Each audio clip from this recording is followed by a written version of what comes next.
Hey everyone, तो कैसे हैं आप सब। जैसा कि आप सब लोग जानते हैं कि एक सोसाइटी में कई तरीके के ऑफेंसेस एग्जिस्ट करते हैं जो कि डिफरेंट इंडिविजुअल्स द्वारा कमिट किए जा सकते हैं। वहीं उसी सोसाइटी में कुछ ऐसे ऑफेंसेस भी हमें देखने को मिलते हैं जिनकी ग्रेविटी और हीनियसनेस कुछ अलग ही लेवल की होती है। अब ऐसे ही कुछ ऑफेंसेस का एग्जाम्पल है offences which can be commit against children, जिसे पॉक्सो यानी protection of children from sexual offences act govern करता है। अब देखने वाली चीज़ यहाँ ये है, भले ही ये ऑफेंसेस काफ़ी सीरियस नेचर के होते हैं, लेकिन क्या ऐसे ऑफेंसेस का कॉम्प्रोमाइज या सेटलमेंट पॉसिबल है? तो आज का हमारा ये केस कुछ ऐसी चीज़ों के बारे में बात करता है। हर एक चीज़ को आप लोगों के सामने क्रिस्टल क्लियर किया जाएगा, वीडियो पूरा देखिएगा।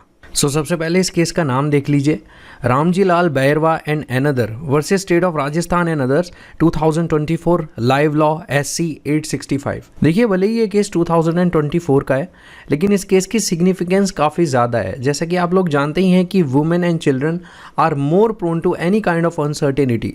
सो ये केस वहाँ बहुत इंपॉर्टेंट हो जाता है। और वैसे भी कोई केस कितना पुराना है या कितना नया है, ये चीज़ बिल्कुल भी उस केस की इंपॉर्टेंस को डिसाइड नहीं करती।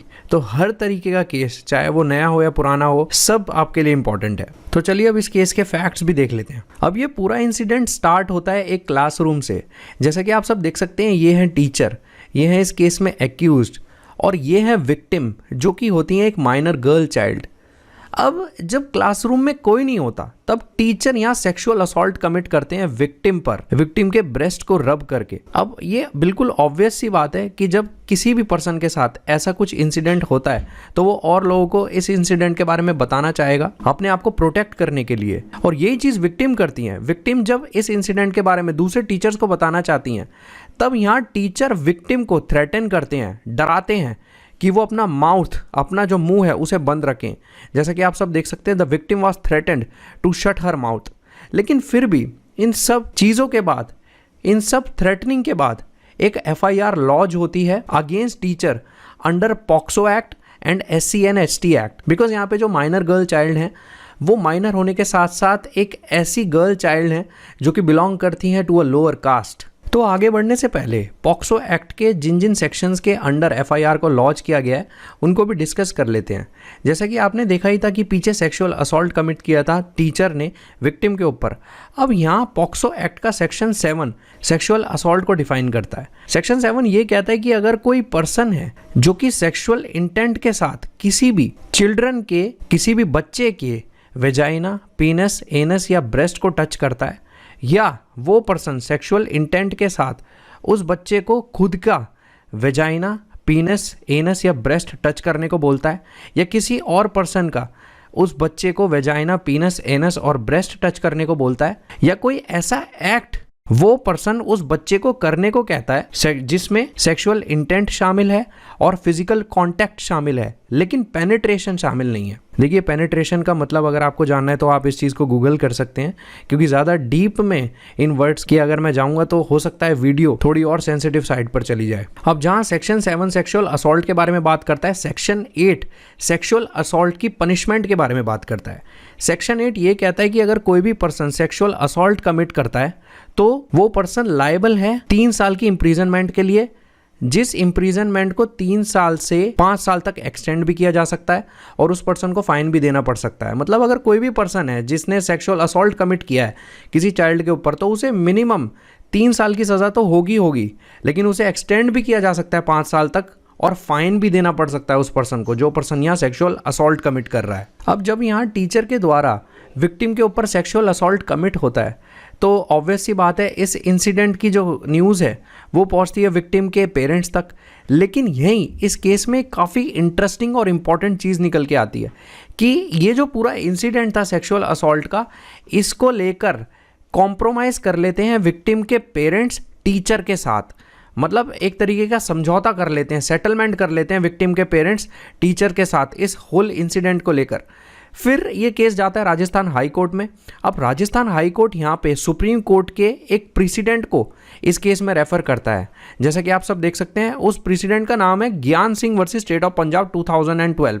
राजस्थान हाई कोर्ट इस केस को साइट करते हुए ये कहते हैं कि अगर कोई डिस्प्यूट है जो कि दो पार्टीज के बीच यहाँ अराइज हुआ है और वो डिस्प्यूट प्राइवेट नेचर का है और उस डिस्प्यूट का कोई ज़्यादा इम्पैक्ट नहीं है सोसाइटी के ऊपर, तो इस सिचुएशन में हाई कोर्ट को हेजिटेट नहीं करना चाहिए ऐसी एफआईआर को क्वॉश करने के लिए। मतलब हाई कोर्ट का यहाँ ये कहना है कि पॉक्सो एक्ट के अंडर जो सेक्सुअल असॉल्ट है जिसके अंडर टीचर के अगेंस्ट एफआईआर को लॉन्च किया गया था वो एक प्राइवेट डिस्प्यूट है और इस पूरे इंसिडेंट का कोई लार्जर इम्पैक्ट नहीं है, कोई ज्यादा कुछ इम्पैक्ट नहीं है सोसाइटी के ऊपर, इसीलिए यहाँ पर जो टीचर के अगेंस्ट एफआईआर की गई थी उसको क्वॉश किया जा सकता है। ये काफी हैरान कर देने वाली स्टेटमेंट है जो कि राजस्थान हाई कोर्ट की तरफ से निकल के आती है। आप खुद सोचिए, एक ऐसा ऑफेंस जो कि काफी सीरियस इन नेचर है, जो कि एक चिल्ड्रन के अगेंस्ट कमिट हो रहा है, जिसका सोसाइटी पर एक वाइडर इम्पैक्ट है, और उस चीज को राजस्थान हाई कोर्ट यहाँ पे ये कह देते हैं कि इस चीज का सोसाइटी के ऊपर ज्यादा कुछ इम्पैक्ट नहीं है। तो ये चीज खुद में काफी शॉकिंग है। तो फिर क्या था, जो हाई कोर्ट ऑफ राजस्थान है वो क्वॉश कर देते हैं सेक्सुअल असॉल्ट की कंप्लेंट जो कि टीचर के अगेंस्ट की गई थी, उस कॉम्प्रोमाइज के बेसिस पर, जो कॉम्प्रोमाइज यहाँ विक्टिम के पेरेंट्स और टीचर के बीच हुआ था। अब यहाँ देखने वाली चीज ये है कि सही में जो कॉम्प्रोमाइज यहाँ पर हुआ था वो कॉम्प्रोमाइज या वो सेटलमेंट परमिसिबल है भी या नहीं अंडर पॉक्सो एक्ट। हम यहाँ जैसा कि हमने देखा कि राजस्थान हाई कोर्ट ने कई तरीके की चीजें बोली, केसेस को रेफर किया और फाइनली एफआईआर क्वॉश कर दी टीचर के अगेंस्ट। लेकिन फिर यहाँ होता क्या है कि एक थर्ड पार्टी चैलेंज करती है राजस्थान हाई कोर्ट की इन्हीं फाइंडिंग्स को, जिनका डिस्कशन हमने अभी जस्ट किया, और डालती है एक plea in the honourable supreme court. अब इस केस को सुनने के लिए 2 जजेस की बेंच को कॉन्स्टिट्यूट किया गया था, जिस बेंच में प्रेजेंट थे ऑनरेबल जस्टिस सीटी रवि कुमार एंड जस्टिस संजय कुमार। अब दोनों जजेस यहाँ पे एक बहुत ही ज्यादा इंपॉर्टेंट स्टेटमेंट देते हैं। दोनों जजेस यहाँ ये कहते हैं कि हमें समझ नहीं आ रहा कि हाई कोर्ट ने ऐसा कंक्लूजन दे कैसे दिया, इस कंक्लूजन पर हाई कोर्ट पहुंचा कैसे, और हाई कोर्ट ने यहाँ पर इस डिस्प्यूट में एफआईआर को क्वॉश कैसे कर दिया, और जो भी प्रोसीडिंग यहाँ पे फर्दर प्रोसीडिंग्स इस मैटर में होनी चाहिए थी उन्हें कैसे स्टॉप कर दिया। तो ऑनरेबल सुप्रीम कोर्ट यहाँ कई और इंपॉर्टेंट चीजें भी मेंशन करते हैं। ऑनरेबल सुप्रीम कोर्ट ये कहते हैं कि ये जो पूरा इंसिडेंट है वो कुछ इस तरीके के नेचर और ग्रेविटी का है जो कि एक अलग ही लेवल का सीरियसनेस कैरी करता है। मतलब ये जो केस है ये काफी सीरियस इन नेचर है, और तो और यहाँ ये पूरा इंसिडेंट एक हायर सेकेंडरी स्कूल में हुआ है, और तो और ये किया गया एक टीचर के द्वारा। तो एक ऐसा इंसिडेंट जो कि हायर सेकेंडरी स्कूल में हुआ है, जो कि एक टीचर के द्वारा किया गया है, जो कि पॉक्सो एक्ट के अंडर किया गया है, तो ऐसे इंसिडेंट को प्राइवेट नेचर का कहना और ये कह देना कि इस इंसिडेंट का सोसाइटी पर कोई सीरियस इंपैक्ट नहीं है, ये बिल्कुल गलत है। ऑनरेबल सुप्रीम कोर्ट यहाँ ये चीज भी मेंशन करती है कि एक माइनर गर्ल चाइल्ड के ब्रेस्ट को रब करना श्योरली कंस्टिट्यूट करता है ऑफेंस को, जो कि ऑफेंस है सेक्सुअल असॉल्ट का under section 7 of POCSO act, जिसकी मिनिमम सज़ा 3 साल की है, जिसे एक्सटेंड किया जा सकता है 5 साल के लिए, और यहाँ पे जो एक्यूज्ड है उस पर फाइन भी इम्पोज किया जा सकता है। ऑनरेबल सुप्रीम कोर्ट यहाँ ये चीज़ भी स्पेसिफाई करते हैं कि ये कुछ ऐसे तरीके के ऑफेंसेस होते हैं, इन ऑफेंसेस का कमीशन कुछ ऐसे तरीके का होता है जिन्हें हीनियस और सीरियस कंसिडर किया जाना चाहिए, और यहाँ बोलने की ज़रूरत नहीं है कि ऐसे ऑफेंसेस के कमीशन को लाइटली नहीं लिया जाना चाहिए, और ना ही ये ऑफेंसेस, ये इंसिडेंट्स प्राइवेट नेचर के हैं, और ये कुछ इस तरीके के ऑफेंसेस हैं जो कि कमिट होते हैं अगेंस्ट द सोसाइटी, जिनका सोसाइटी एट लार्ज पर एक ह्यूज इंपैक्ट होता है। ये बहुत इंपॉर्टेंट चीज़ है इस केस में। सो फाइनली आंसर करते हैं उस क्वेश्चन को जिसे हमने वीडियो के शुरू में डिस्कस किया था। जैसे कि मैंने आपको बताया था कि क्या सही में अगर कोई ऑफेंस पॉक्सो एक्ट के अंडर कमिट हुआ है तो क्या उसका कॉम्प्रोमाइज या सेटलमेंट पॉसिबल है या नहीं। तो फाइनली सुप्रीम कोर्ट इस चीज़ पर कमेंट करते हुए, अपने एक केस का सपोर्ट लेते हुए एक केस को यहाँ साइट करते हैं। जैसा कि आप सब देख सकते हैं, state of MP versus Lakshmi Narayan 2019 citation यहाँ पे आपको देखने को मिल सकती है, जिसको साइट करते हुए सुप्रीम कोर्ट ये कहते हैं कि अगर कोई ऑफेंस है जो कि सोसाइटी के अगेंस्ट कमिट हुआ है तो उसे यहाँ कॉम्प्रोमाइज़ नहीं किया जा सकता। अब पिछली स्लाइड में मैंने आपको यही चीज़ बताई थी कि जो पॉक्सो एक्ट के अंदर ऑफेंसेस हैं, पर्टिकुलरली जो सेक्शन 7 है सेक्सुअल असॉल्ट का ऑफेंस, वो एक ऐसा ऑफेंस है जो कि सोसाइटी के अगेंस्ट ही कमिट हुआ है। सुप्रीम कोर्ट इसी चीज़ को क्लैरिफाई करते हुए ये कहते हैं कि अगर कोई भी ऑफेंस जो कि सोसाइटी के अगेंस्ट कमिट हुआ है उसे कॉम्प्रोमाइज़ नहीं किया जा सकता।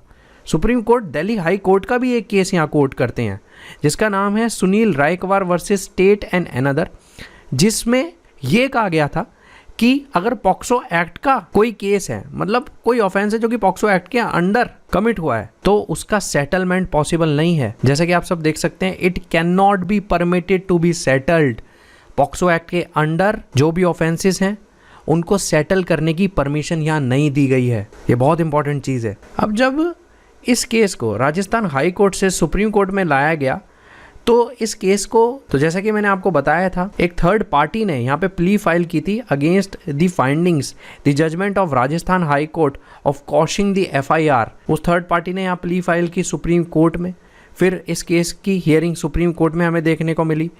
तो यहाँ पर इस लोकस स्टैंडाई को, मतलब इस थर्ड पार्टी के कॉम्पिटेंस को भी यहाँ चैलेंज किया गया था। रिस्पोंडेंट ने यहाँ ये कहा था कि जो एपिलेंट है, जिन्होंने सुप्रीम कोर्ट में प्ली डाली है against the judgment of Rajasthan high court, ये प्ली डालने का हक एपिलेंट के पास नहीं है। सुप्रीम उस चीज को भी क्लैरिफाई करते हुए यहाँ ये कहते हैं कि रिस्पोंडेंट ने जो आर्ग्यूमेंट यहाँ रखा था कि जो थर्ड पर्सन है जिसने प्ली डाली थी सुप्रीम कोर्ट में राजस्थान हाई कोर्ट की जजमेंट को चैलेंज करते हुए, वो प्ली डालने का राइट वो लोकस स्टैंडाई उस थर्ड पर्सन के पास है। मतलब वो थर्ड पर्सन भी, भले ही वो इस क्रिमिनल प्रोसीडिंग्स का पार्ट ना हो, वो फिर भी राजस्थान हाई कोर्ट की जजमेंट को एक प्ली के थ्रू चैलेंज कर सकते हैं। सो डिस्कस करते हैं सुप्रीम कोर्ट की फाइनल ऑब्जर्वेशन इस केस में। सो सुप्रीम कोर्ट यहाँ ये कहते हैं कि जो हाई कोर्ट है उन्होंने रॉन्गली अप्लाई किया है ज्ञान सिंह के केस को। जैसे कि हमने पीछे देखा था कि ज्ञान सिंह का केस बात करता था ऐसे डिस्प्यूट्स के बारे में जो कि प्राइवेट नेचर का है, या ऐसे डिस्प्यूट्स जिनका सोसाइटी के ऊपर कोई ज़्यादा कुछ इम्पैक्ट नहीं है। तो सुप्रीम कोर्ट ने यहाँ यही चीज़ क्लैरिफाई की है कि हाई कोर्ट ने गलत तरीके से यहाँ ज्ञान सिंह के केस को इस प्रेजेंट केस में अप्लाई किया है। सुप्रीम कोर्ट यहाँ ये चीज़ भी मेंशन करते हैं कि हाई कोर्ट की ये ड्यूटी है कि वो एग्जामिन करे कि क्या सही में जो कॉम्प्रोमाइज पार्टीज के बीच हो रहा है वो इंटरेस्ट ऑफ जस्टिस को लेकर हो भी रहा है या नहीं, जो कि हाई कोर्ट इस प्रेजेंट केस में नहीं कर पाए।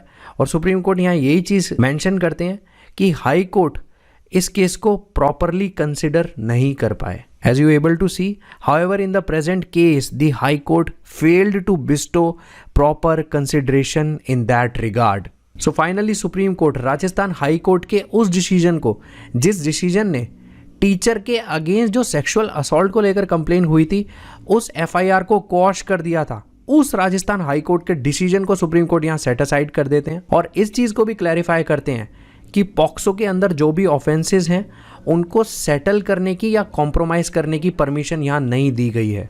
सो मुझे उम्मीद है आज की वीडियो आपको अच्छी लगी होगी। जिस इन्फॉर्मेशन को आप यहाँ गैदर करने आए होंगे वो आपको मिली होगी। Have a great day.